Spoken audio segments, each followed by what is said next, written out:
Hello once again. So today we have this nice little master ensuite in front of us, and the shower was actually leaking into the ceiling below, right into the kitchen. So it had to be redone. And while we're at it, we figured, hey, might as well make it a little bigger, a little more pretty. And that's what we're doing today. Whenever I'm doing these renos, there's almost always people at home during the process. So the first thing I try to do is just cap any of the pressurized water lines. I like to turn off the water, cap them, and then get the water back on. Because look, like, this is an invasive process, right? You have some guy in your home hammering down your walls. So while there's no getting around that, I figured might as well let them drink some water while they suffer through this process. Now, I get a lot of questions regarding what kind of planning goes into one of these projects. Now, typically my clients provide all of the finishing materials, as people in general will want to customize the space that they're getting. But in regards to a project like this one, where there's going to be some relocation, I like to give them options for different design layouts. So this is just a program called SketchUp. You can get it for free, play around with it for a couple hours, and create some basic things like what you're seeing here. So I essentially have a talk with my clients beforehand.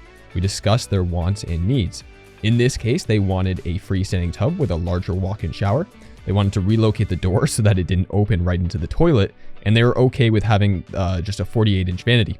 So based off of that conversation, I create the general layout. I send it to them. They give the okay. I send them a material list for everything they'll need to purchase. And that's pretty much how I go about planning these projects. You may have noticed another person in some of this footage, and that is actually one of the homeowners. So over the course of these projects, I gotta tell you guys, I have been incredibly fortunate. Every single client I have had has been amazing.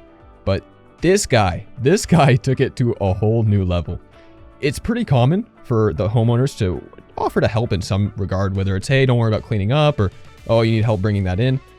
But this guy wouldn't take no for an answer.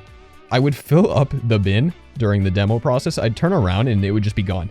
So shout out to this guy, just an absolute legend. And he really, really helped. Really appreciated it.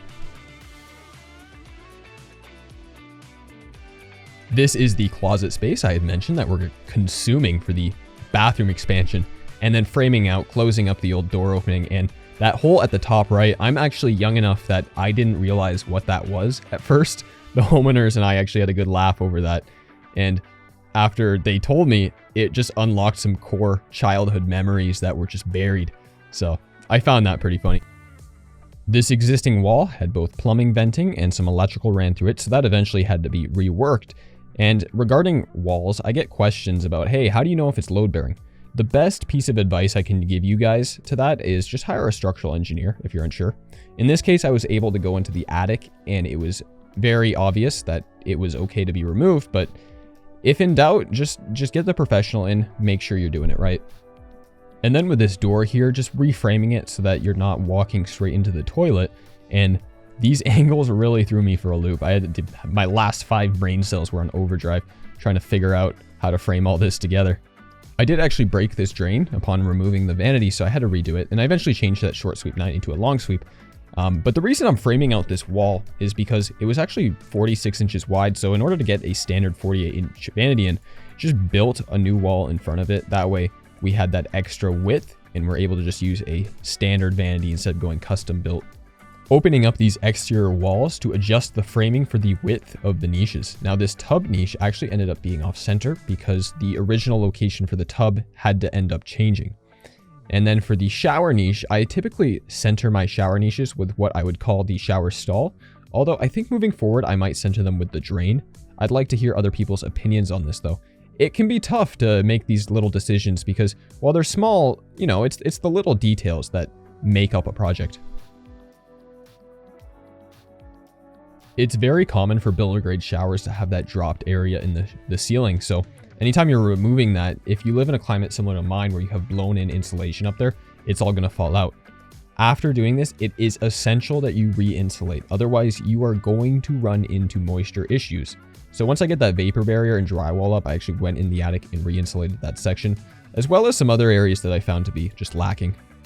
This is just the rough framing for the little half wall behind the tub. It will act as both a way to house the plumbing fixtures, as well as just some additional storage space, because that's an issue you run into with freestanding tubs, right? Is where do you put stuff? So ledges or niches are great options.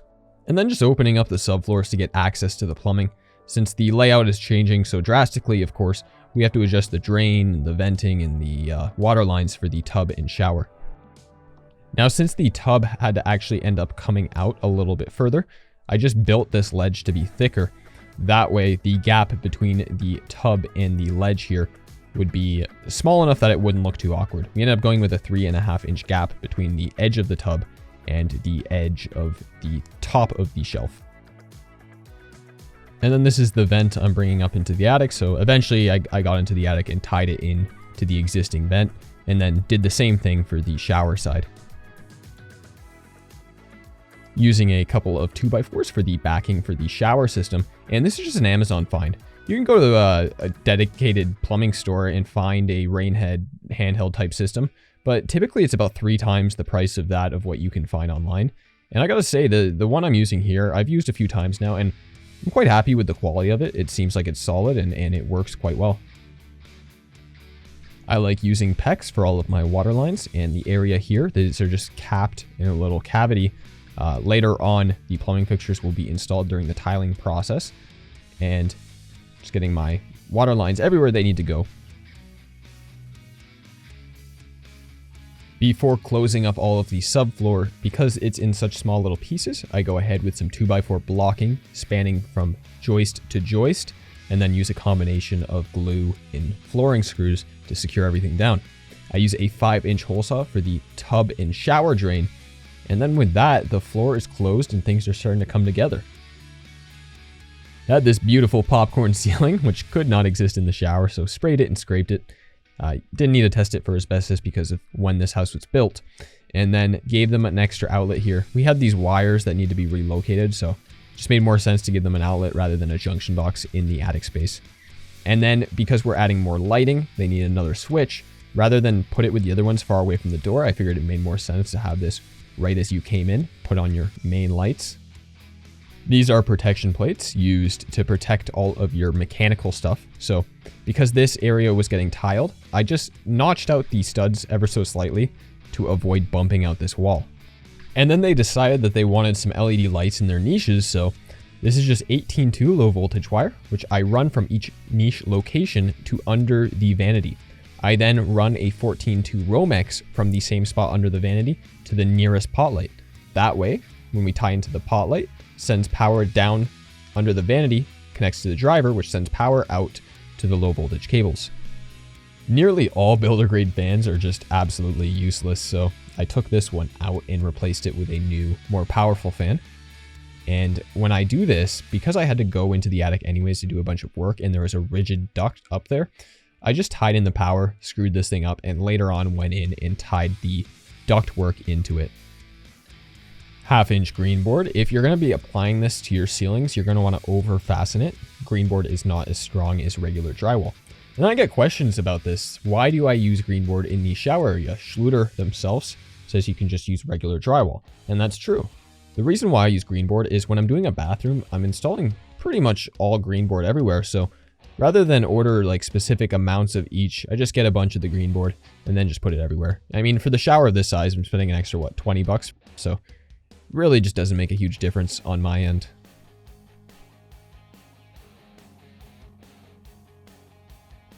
This is just some sheetrock 20 and a little pail I mix it up in. This is what I'm using to pre-fill all of my larger gaps and cracks. If you're going to be remodeling a bathroom, I would highly suggest getting a water source within the bathroom. So here I just put a shark bite shutoff valve on the cold water line under the vanity here, attach a hose to it, and that way I have water for all my mud and thin set and whatnot. If your drywalling skills are anything like mine, you're going to have some pre-filling to do too. I use sheetrock 20 just because it sets up so fast, and when we're talking about something like pre-filling, it really just doesn't take a lot of time to do. You're not trying to get some nice finish, you're just filling those gaps. Then finally getting to the waterproofing. So the Schluter curbs come way too tall. I like to rip a couple inches off of them. For this, I'm using a table saw, but of course you could use a skill saw or just a sharp utility knife. Then I cut the pan down to the desired size. In this case, we're doing a 5 foot by 4 foot shower. So I'll just take a straight edge and a sharp utility knife just to show you guys how easy it is to size these pans. Of course, you get a nicer finish with a table saw or something, but it's just not required.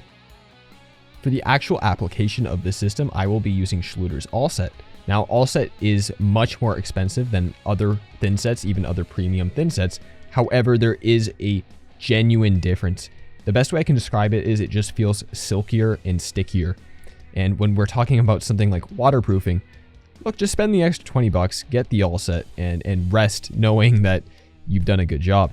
You may have noticed that I'm mixing this up inside. I am doing that because this is Canada and there's a blizzard outside at the time of this. So I put a respirator on and set up a negative airspace.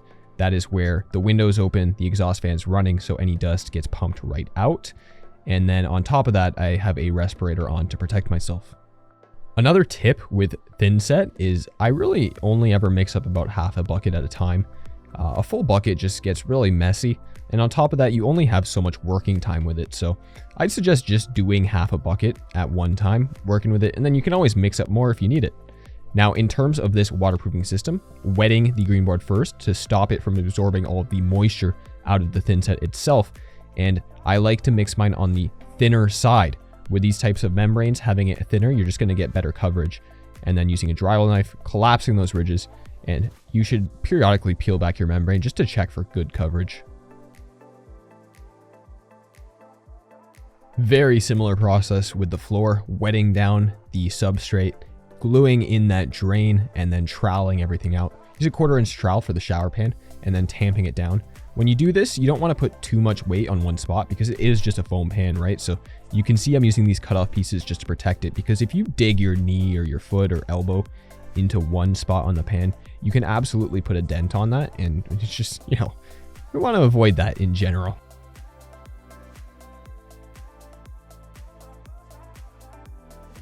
And Ditra for my tile underlayment. Of course, ton of products on the market that you can use. I just like Schluter. Simple. Stick to what you know. If it ain't broke, don't fix it. All that good stuff.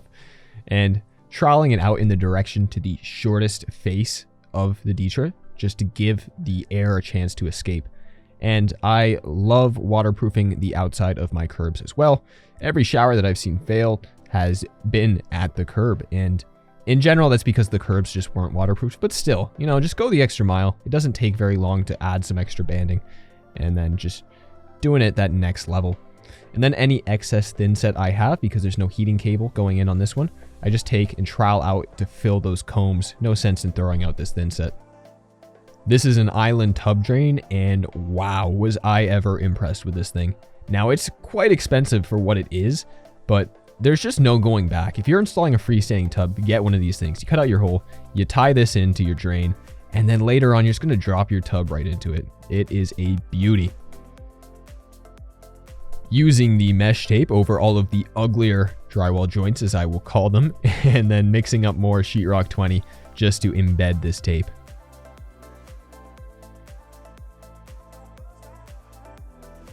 For the rest of the mudding and taping process, I take the boxed mud, dump it in a bucket, add a little bit of water, mix it all up to get that smooth consistency, and then I begin using the paper tape over all of my joints and corners. Here I'm using a inside corner trowel, and I think I'm going to retire this tool after this. I don't know. Every time I try to use this thing, I feel like I just end up working a lot harder than I would have had I just used a 4-inch knife to begin with. I went with this kind of reinforced tape for this corner here, as the stud wasn't perfectly at the joint itself, so I just wanted to give it some extra strength. And then, of course, corner bead on all of my outside corners.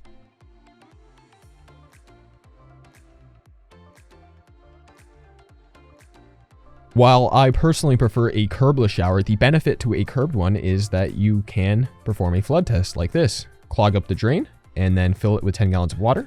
Pro tip, of course, try to get the water in the shower pan. And then I move on to the floors. So I like to dry fit my first couple of rows. I don't like to do any more than that, because if your first row doesn't install exactly how you had it dry fit, you will eventually drift off, of course. Now, here I made a slight mistake in my tile layout. I should have cut a sliver off of the row closest to that curb there. Reason being is I miscalculated the length of the tile, so that by the time I got to the door wall, I had a sliver cut of tile. After having realized this, I brought it up to the homeowners and offered to redo this section of the flooring, but because that sliver ended up being behind the door, it wasn't really noticeable at all, so they were okay with it. Although, again, you know, just something to improve upon.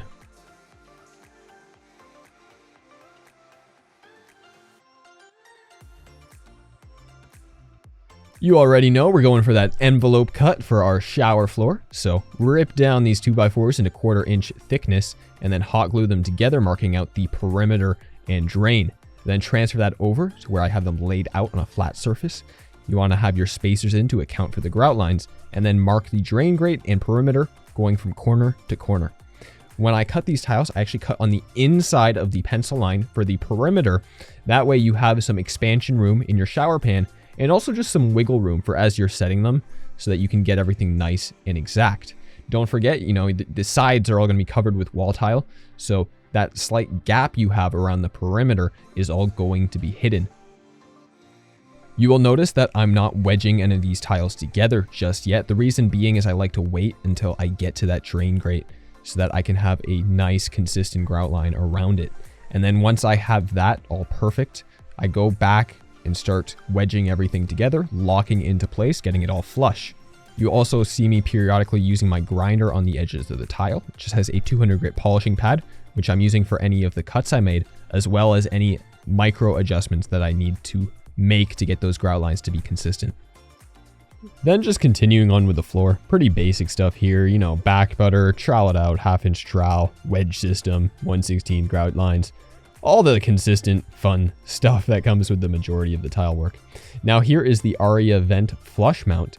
And originally when I laid out this tile floor, I wanted the grout line to line right up with that register. I was off by a little bit though, so I had to kind of cut it out with my oscillating tool, adjust that register location, and then that way I could get the grout line to run right on the side of it. And then cut out this tile to size, and then marked where my Aria vent would have to go in. Just took a pencil, marking out all the cut lines, and then took my angle grinder with a tile cutting blade and just sliced it right out.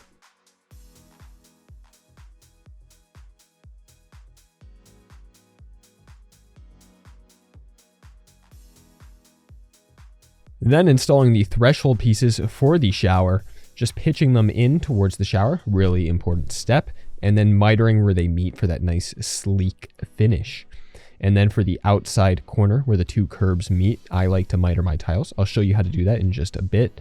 And then using these little wedges to just pop them off the floor a little bit. We're going to fill those gaps with the silicone. And then those mitered edges there, fill it with the thin set, tape it all up to strengthen it and let it sit as it cures. Now, since they picked out the light gray threshold piece on the top there, I went with the wall tiles for the sides of the curb. I don't like when a curb has a different color for the sides and the top, although I do think a darker top and then the floor tiles on the sides could have looked quite nice too. In regards to tiling walls, get a laser.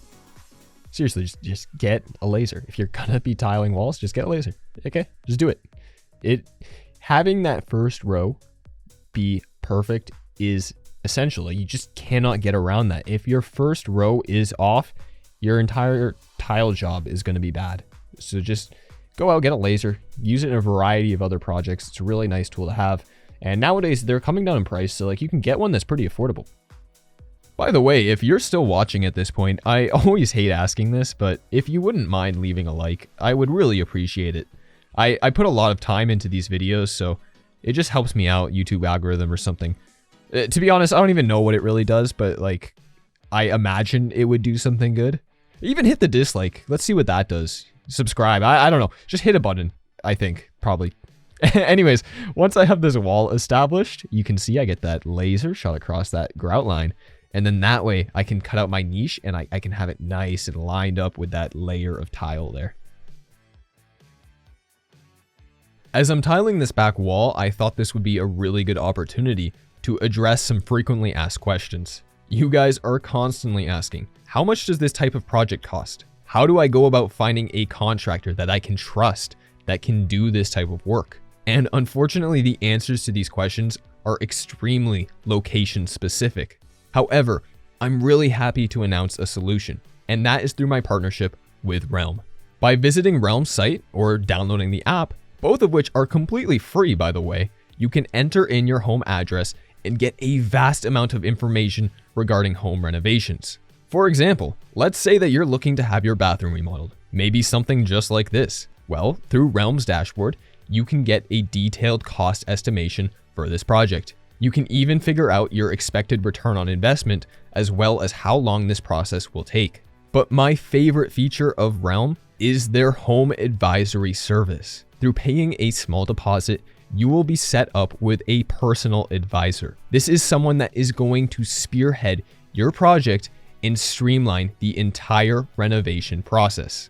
Look, we all know how hard it is to find a good contractor, but through the advisor, they will set you up with a number of trusted and vetted contractors from their network to provide you with multiple quotes. The advisor will then help you negotiate to ensure you get the best possible price, and after signing with a contractor, you will be reimbursed for your deposit. From designing, permitting, establishing a budget, and financing options, this is going to be a professional that will be in your corner from start until the end.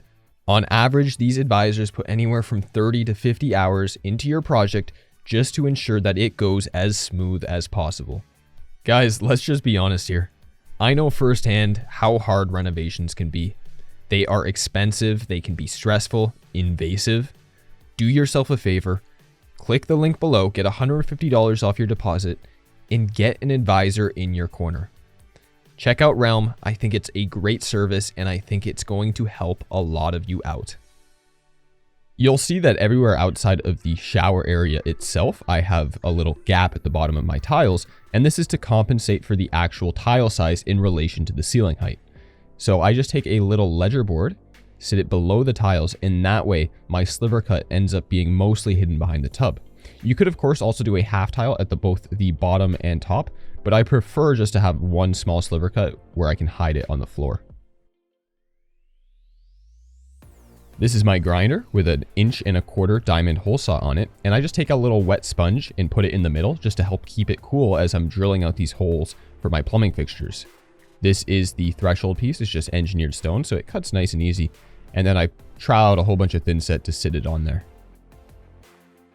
And then just getting the tub fixtures in themselves. So obviously this is all going to get tiled over, meaning in future, in order to access these, you would have to lift the tub out of place and then either remove the center tile or cut in an access panel. So while this isn't ideal, it was just the sort of unfortunate reality due to the positioning of the tub. You'll see me using the suction cup tool, and I would highly recommend getting one of these if you're going to be working with a large format tile. This one's by Vever, and I was really happy with the quality of this tool and how much easier it made the installation. And here's how I miter my tiles. So you can see I make a first pass, just kind of scoring out a line, leaving about 1/16 of that factory edge of the tile as a reveal. And then I go back at a 45-degree angle, getting the rest of the material out of there.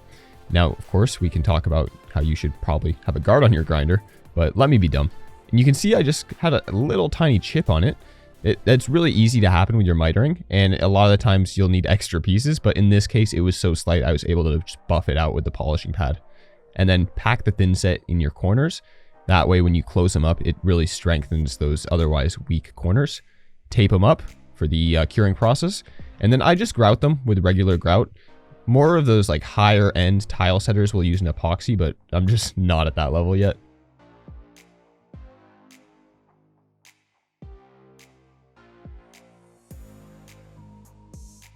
For my niches in the window, I use a 3/8 thick tile profile in chrome to border them. I like to miter them with a chop saw with a metal blade, but of course you could just butt them up. There's nothing wrong with that.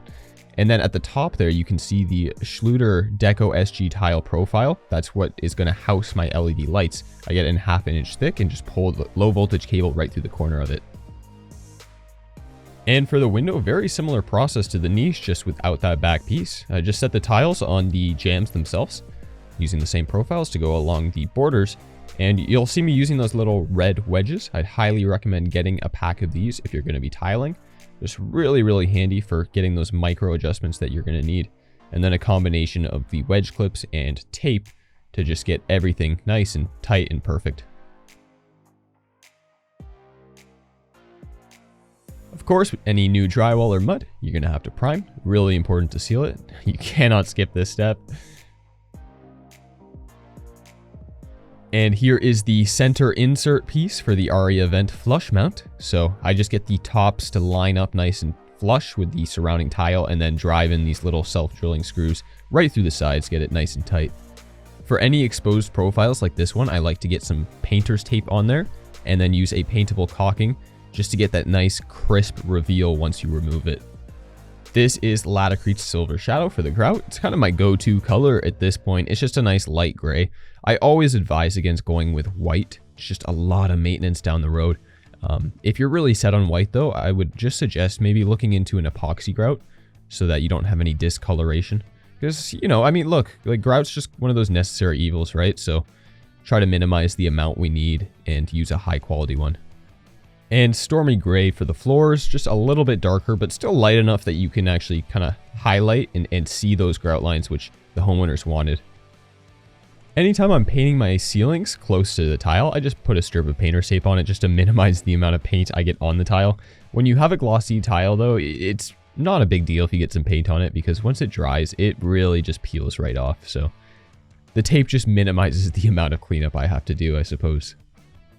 For the walls, went with Benjamin Moore's Whitestone. Really nice light gray with just a hint of blue in it, which I was really happy to see. Every project I do, white and light gray. So I saw that hint of blue and I was like, yes, we got a color, let's go.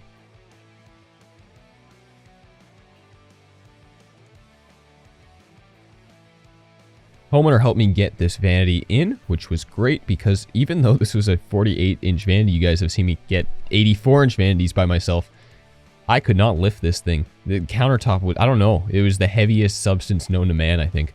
But anyways, just a clear silicone for where stone meets stone and a paintable caulking for where it meets the wall. And then they wanted this little chandelier over the tub, and I gotta say, I really like this thing. It was just, it was small and cute, but it fit the space quite nicely, I thought. For the LED tape light, I simply connect the 18.2 LVT to a little connector, which then snaps into the tape light itself. This is a 4000K water rated light, and it just sticks up into the Schluter profile there. Now in the future, I'm going to be getting ones with more diodes because you'll notice I have a dark spot right at both ends. This is just due to the length of the tape light. They can only be cut at certain sections, and this one just worked out so that I couldn't get it so the diodes were a perfect line end to end. The driver here for said tape lights, just a dimmable 12 volt driver, so it takes your 120 volt on that Romex, you tie that in and then it converts it to 12 volt DC, which goes out on those brown 18.2 wires to the tape light itself. Guys, check out this tub install. Just a little silicone along the gasket on the top just for the extra insurance. Attach that tail piece, right, nice and tight, and then lube it up with the silicone lube it comes with. Get it all greased. And you just drop the tub in. Like straight up, look, watch. Boom. Tub installed. And then going along with a white silicone, because it matches the tub color itself, I apply a nice thick bead of it and then go with some soapy water, spray it down, and clean it all up with a popsicle stick. You'll notice I make a little oopsie right at the end here. If you make an oopsie with your silicone and you're using the soapy water method, leave it. Leave it for the next day because you'll make it worse, I promise. In getting in these plumbing fixtures for the shower, so anytime you have a handheld sprayer, sometimes you find that you maybe recessed your drop-in anchor a little too far like I did, so you can just get a brass nipple to extend it as needed. And anytime I'm tying things in, I use a combination of Teflon and pipe dope. You can just never be too careful, in my opinion. And they wanted the ability to be able to adjust their handheld, although the kit they have didn't have that feature, so they picked up this kind of adjustable bar, and then just taking my angle grinder with a 1/4 inch diamond bit. I like the grinder over the drill because it's just so much easier to keep it straight. Pro tip, don't get a bit for your drill if you need to make holes, just get it for the grinder. And you can see just putting those anchors in and then screwing on the support for this bar here. And for the vanity wall, they went with both a nice little decorative wall sconce as well as a backlit LED mirror, which I love the backlit mirrors. So I put an octagon box in for the wall sconce up above, and then just a nice little device box to house the connections for the mirror.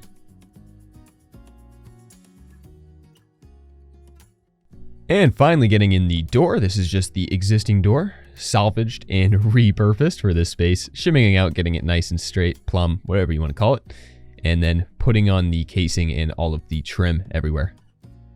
This is a Kohler toilet, which comes with this side mounting method thingy, and I don't know if I love or hate this kind of install method. I think once I do a couple more, I'll probably prefer it, but it's a little weird getting used to it. I personally like to silicone the bottom of my toilet, just the sides and the front. That way, if there ever was a leak, it would be able to come out the back and you would see it. But I just think it looks a lot cleaner, personally.